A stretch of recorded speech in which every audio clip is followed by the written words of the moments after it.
Alrighty, so right in front of you guys is the Huawei Sensa. It's pretty much the Honor 5X. A few things that you will notice the difference between the Honor 5X and the Huawei Sensa is that it does not have a dual SIM slots. So, but anyways, we're going to talk about the build first. We're going to talk about the specs afterwards. And so this is going to be quite a long video, so I hope you guys are prepared for it. It's pretty long, but I'm going to give you as much as I can about this device. So let's start off with the build quality. So when I first held this device, I was, I said that it really didn't feel all too different from any of my previous devices, like the ones I have on Boost Mobile. Even though this back is made out of aluminum, I'm believing, I know I can tell that the top and bottom of the device is actually not aluminum, it's plastic. And I have caught in detail, it does not sit flush with the aluminum body build right here. So you kind of have this part right here kind of sticking out. I don't know if that's like a design flaw on Huawei's end or if it was intentionally like that. I do know that even here at the bottom, it kind of has similar effect. When you kind of look at it closely, it kind of does sit out. It doesn't sit flush with the chamfered corners right here, the sides right here that are chamfered and whatnot. It doesn't really sit flush with it. So I don't know, like I said, it could be a design flaw. I'm not too sure. I'm thinking maybe it's intentionally built that way. So, but it does feel nice in the hand. It's not too heavy, and it's not a really light device. It's just right, as Goldilocks would say. But it doesn't scream, I guess, premium to that effect by some people who tend to look at aluminum built devices and say, oh, that's premium. To me, it does. It feels similar to my X Power. I mean, yes, my X Power is plastic. This obviously you can tell is possibly aluminum, but it doesn't feel bad at all. The front is actually plastic over here, and you do get this really big bottom chin on the front right here. I'll turn my screen on real quick. You guys can see this big bottom chin right here. With this chin right here, I'm wishing that they actually did away with on-screen keys and had capacitive keys down here. That would have been a nice touch, in my opinion, if you're going to have a chin that size. Because it doesn't serve a purpose for a biometric reading, because that is in the back of the device. So, it's not fast compared to today's devices, but it still does the job as far as unlocking the device. So that's it's placed back there underneath the camera, so there's just really no reason for this really big chin right here. It's just like kind of odd. One thing I did notice though when unboxing this device is you do have this protective film over it that you peel off, but when you peel that off, there is another protective film which, if I shine the light on it, you guys can see a slight bordering around the ear speaker right here and around the proximity sensors, as if it was like kind of cut out, and that's just because there's another screen protector on it. I can even see like close to the edges right here, there's a point that if you dig deep enough, you can probably pull that one off and just fully expose the screen. So you get two on here. I don't know if that's like a packaging flaw also, or if all Huawei Sensas came like that, but that's a real nice touch that they added that in. Extra screen protection, but I am going to take that off when I get a case, because the case that I'm getting for it has a 9H tempered glass, and I'm going to actually apply that on top of it. So, or I might just leave that screen protector on there and apply the glass screen protector over it, so it's got like dual protection. Here at the bottom, I kind of dig that right there. I don't know if you guys can really see that. Let me try to get the focus in, get better. But you have these cutouts right here. Now, would it be nice if there was like dual speakers, like dual stereo speakers, instead of one single mono speaker? And this is actually your microphone right here. And you have the screws right there, which just kind of gives it that industrial, rugged look in a way, like it was like pieced together. And this looks really cool. So overall, I mean, design of the body, I truly kind of like it. Moving to the power button and the volume rockers is kind of a big issue with me. I really wish that they would have done something to distinguish the difference between both the power button and the volume rocker. Really wish they would have done something, because when you're not paying attention, the only way you could tell that you're touching the volume rocker is having to do this to tell how long that button is compared to the power button, which is shorter. But I mean, these are just nitpicky things. I mean, obviously, common sense wise, after you unbox the device and you see the power button is below the volume rocker, towards the middle would be where the power button is. So you would pretty much know once you put your hand there, like, okay, that's the power button. Because if you move up, yep, there's a volume rocker. But some people just kind of like that, where it makes it more simplified for them. Like, oh, okay, ridges here, smooth here, volume rocker, power button. It's a preference, to each their own. But overall, on the body, really, I kind of give this about a 7 out of 10. Like I said, I don't know if this top part right here is actually a design flaw or whatnot, but it's not a big deal breaker. But it's not a good look, too, if a manufacturer can't really get things smoothed out. Because, I mean, if you looked at the chamfered sides and the corners, when you really kind of pay attention to it, they don't line up at all. You could tell that this top piece right here protrudes a little bit out. And so the chamfered cut is actually shifted to the right on the top than actually lining up with the chamfered cut on the sides of the device. Am I being nitpicky here? Probably. But other than that, the build, like I said, build quality goes at a 7. Okay? So I will have the screenshots here in a second. But we're going to pop it up here so you guys can get an idea of what the specs are, but there will be another screen that's put up right now. And this has the Snapdragon 615 clocked at 1.5 gigahertz. Now, there is a 4-core ARM Cortex A53 clocked at 1.5, and another 4-core Cortex A53 clocked at 1.2. You have the Adreno 405, and the GPU speeds actually shows right here. This is a kind of nice app right here, but it shows you like GPU clock speeds is at 400 megahertz. This, again, you go with like screen size 5.46 inches. Screen resolution is 1080 by 1920, so it's full HD display.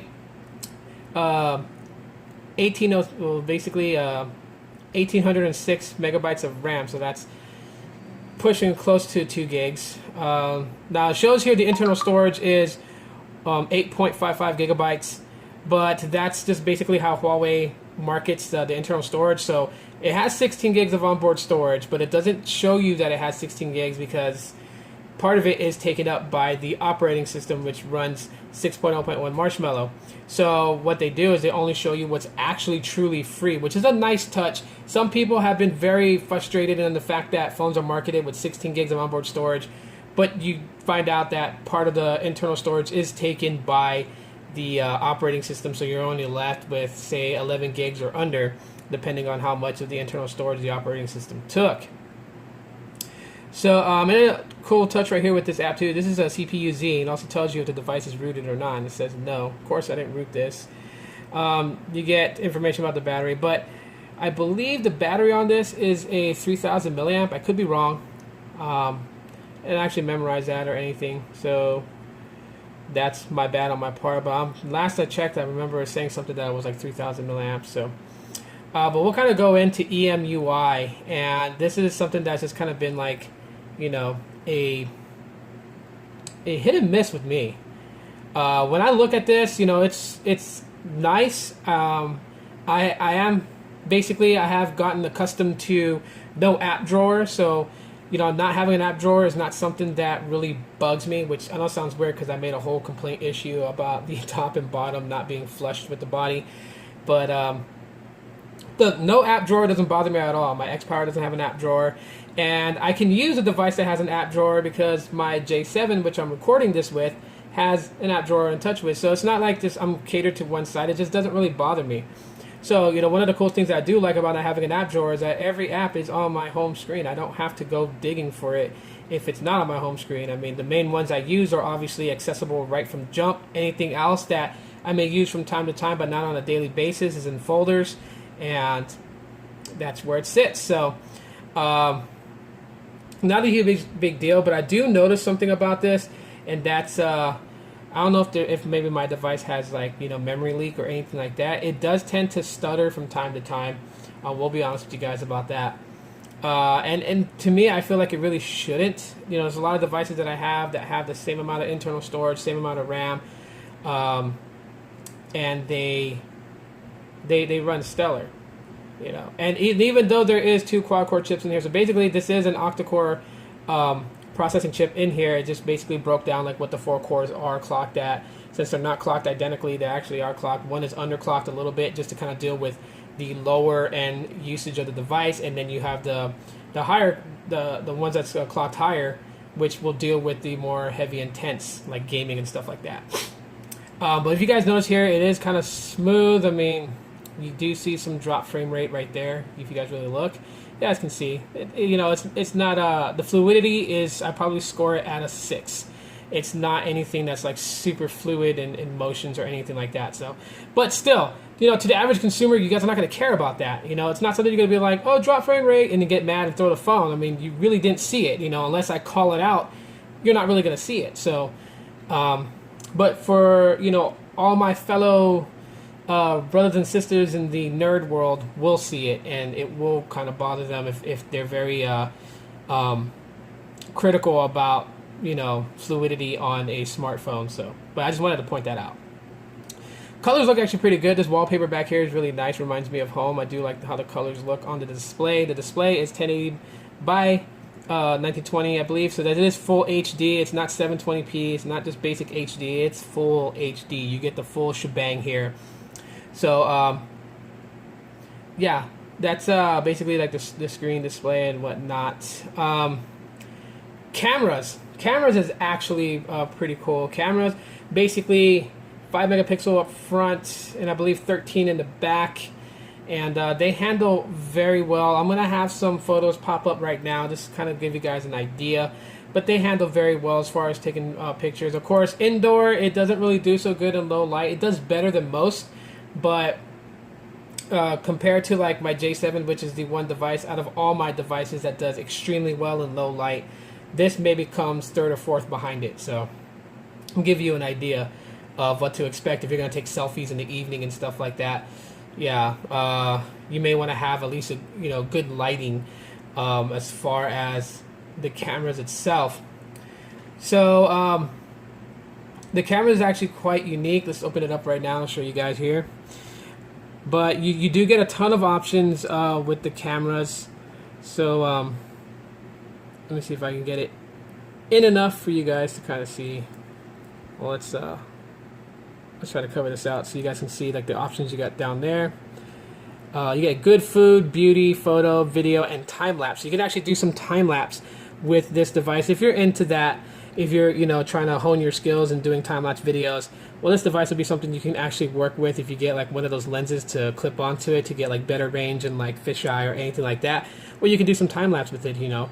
Record videos, take photos. Obviously, photos is, you know, self-explanatory. The beauty mode basically fixes blemishes on your face. So it's like applying digital makeup. Now the good food, I didn't really see too much of a difference between, other than it, you know, from a distance, it actually kind of brought the subject closer in good food mode. So I guess that's like a, you know, just the best way where you can just pretty much be away from the plate. Let me see if I can demo it right now. So it just kind of brings it just a little bit closer from like, you know, the difference. Not too much, not too extravagant. So let's take a photo. And I mean, yeah, you know, it doesn't really do anything super magical. I guess it's just, you know, for the angle of the shots you're taking when you're taking like, you know, a food pic, it just makes it easier to do so. And of course, regular mode, and let's take a photo. And there's really not much of a difference. So you guys see. So that's pretty much, I guess you can see the difference in food mode. So let's open up the settings here, and you get panorama, HDR, all focus.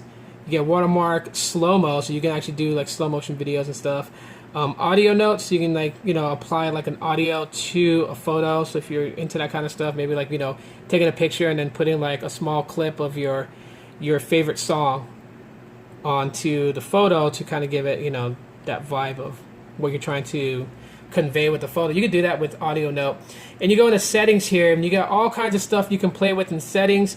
So that's a wonderful thing. I love to see this on, you know, mid-range cameras. And that is, you know, you got resolution right here. You can change the aspect ratio from 16:9 to 4:3. So if you go 4:3, you get the full 13 megapixels. That's 4160 by 3120. If you go 10 megapixels at 16:9 aspect ratio, you get the 4160 by 2336. So those are the resolutions between the two.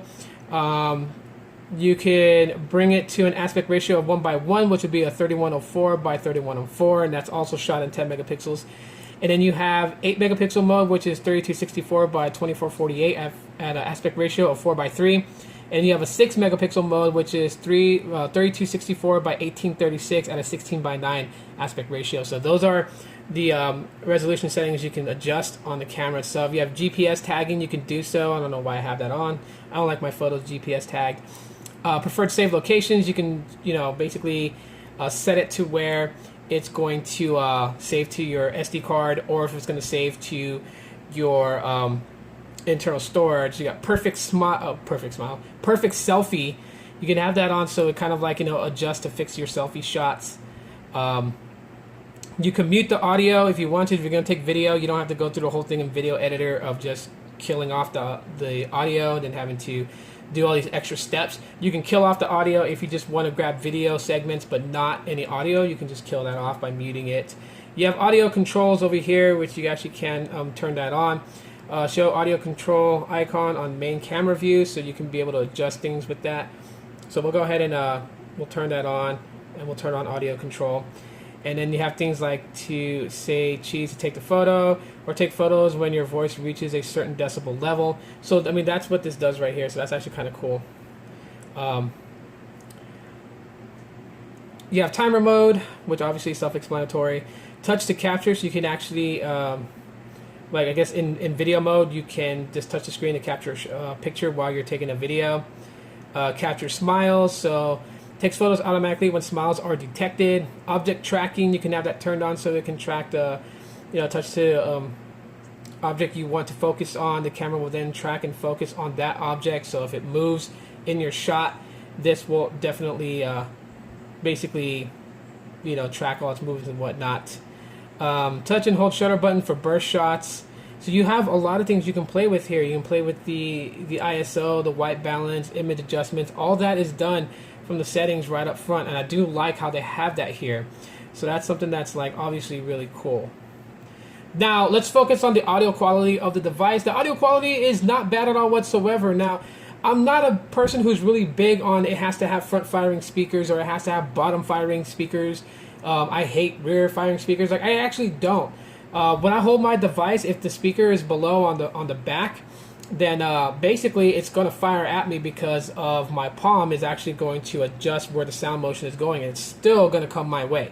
So, I mean, you know, it is a little bit easier, you know, if you don't have to really do that. So if you have bottom firing speakers, or if you have like front facing speakers, you know, I guess it can work out, but I'm just not one that's super nitpicky where every device I have has to have that or I'm going to give it a bad rating. But so let's go ahead and check out something from my library here that's not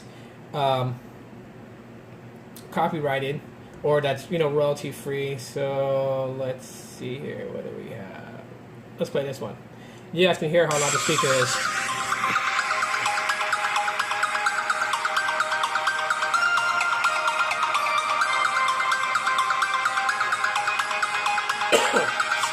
Awkward. Got a cough today. I don't know why.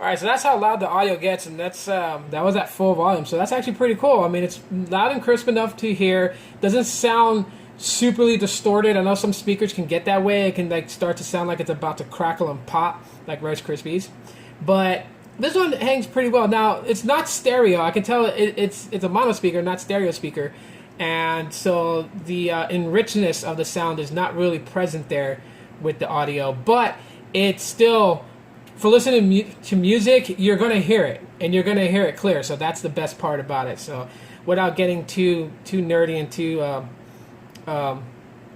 technical, yeah, that's the audios here. Now let's go move on to video play. I'm going to play one of my videos so you guys can see how it looks on the display and how the audio of it sounds. So let me go pull up one of my videos. And I don't know what happened to my Boost versus Simple Mobile, but it's no longer present on my list. So I'm thinking because of the music choice I used for that video last night was not a good one. But okay, let's go check out this one here.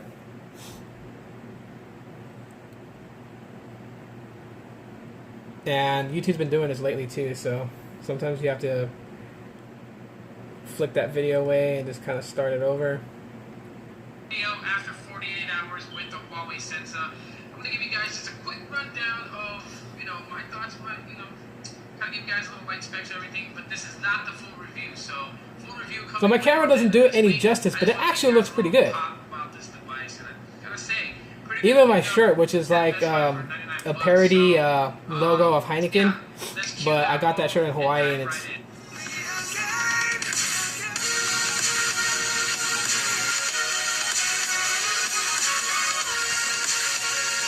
Now I believe this can support 1080p at 30 frames per second, so it doesn't do like 2K or 4K or any of that stuff. If you get it at Best Buy, it will be about $99. You can get it at Simple Mobile's website. It's going to go for about $100. Yeah, so the quality right now, I don't know if you guys can see that, it's actually at 1080p.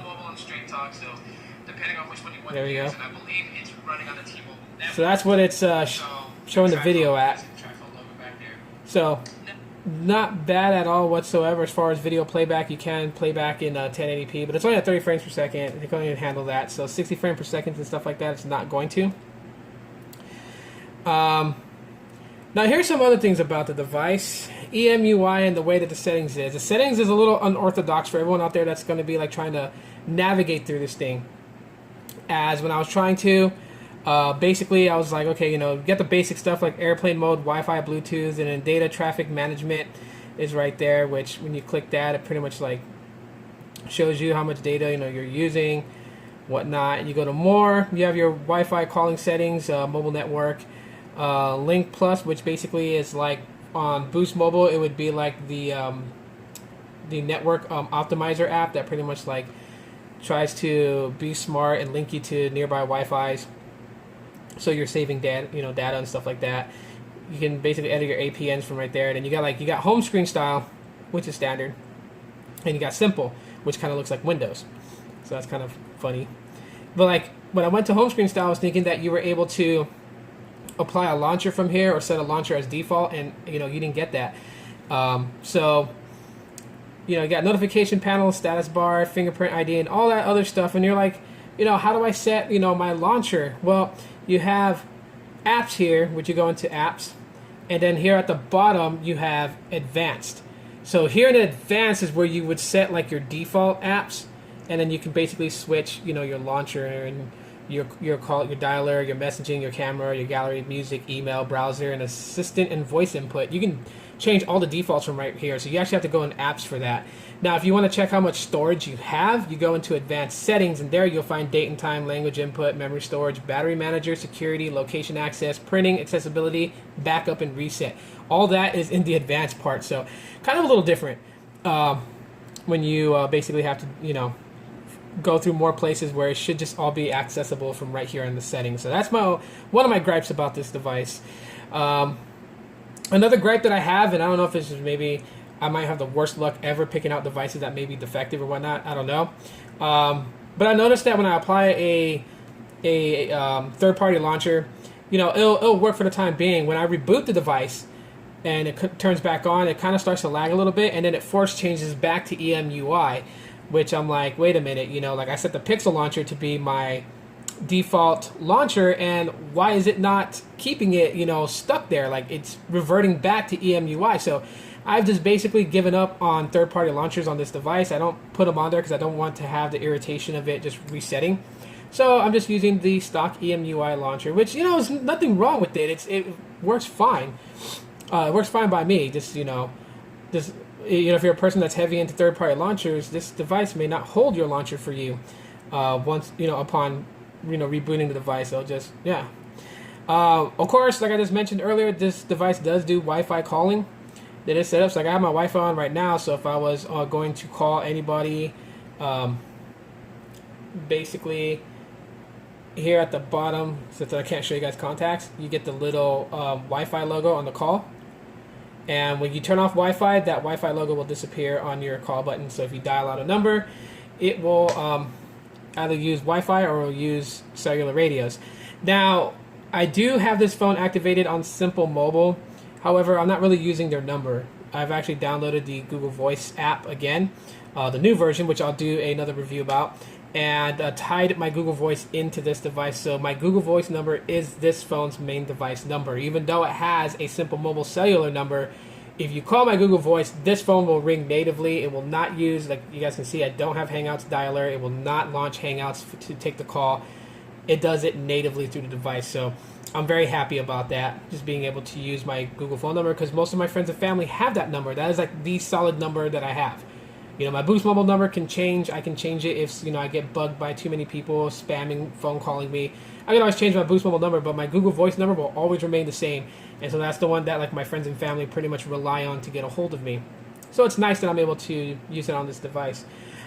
I'll probably do an updated video if I missed anything, but this video is getting kind of long, so almost 30 minutes long. So I do want to say this. For $99, what you get with the Huawei Sensa is a pass, okay? I'm going to rate this phone out of 10 an 8. I'm going to give it an 8 passing grade. And that's because the experience with it has actually been pleasant. I've been using this device and been wanting to use this device more than I've been using my Boost Mobile device lately. So, you know, people have been joking with me and be like, you got no love for Boost Mobile. I do. I love my Boost Mobile line. The phones I have at Boost Mobile, I love using it. It's got better connectivity, which I did a video about last night. I don't know why YouTube took it down, but just, you know, for the way that it functions, its behaviors and all that good stuff, it's something that I truly enjoy using it, you know. And so I find myself grabbing this phone when I leave the house, and, you know, I carry it with me everywhere I go. So, yeah, passing grade of an 8. Cameras is pretty good. Audio quality definitely a good. And the screen display is actually pretty good to itself. So definitely, if this is a device I would recommend, yes. And if you don't like Simple Mobile, you don't have to really go with them to get this device. Straight Talk has this exact same device. Straight Talk, Simple Mobile, NetTender, all under TrackPhone, which is why it has that TrackPhone logo right there. The downside to it, and I didn't know this before actually investigating it, is that with Simple Mobile, if you want to unlock this device, it has the same unlock policy as Boost Mobile. I don't know if you can bypass that or what, but it's not like I could take the SIM card out, you know, and unlock it and then go to Cricket with this phone and put a Cricket SIM card in here. I mean, I'm sure there is a way if you pay money for it, like these outside vendors that will unlock GSM devices, they can get it unlocked. But, you know, I don't know. Right now, Simple Mobile seems to be working fine for me, so I'm going to stick with it for the time being. And this device is actually, yeah, it's really good. So if you guys enjoyed my review, my take on the Huawei Sensa, please smash that like button to let me know. If there's anything that I missed to talk about, you guys can let me know in the comment section of this video, because, hey guys, I'm getting old. I'm pushing 35 this year, so I'm, you know, my mind is not as good as it was when I was like 15 years old, where my mind used to be a steel trap to remember everything. So let me know if I missed anything, and I will cover that in an updated review in the future. Of course, comparisons coming soon with this device between any of my other devices. And yeah, mahalo for watching this all the way through, and aloha till the next time, guys. Peace.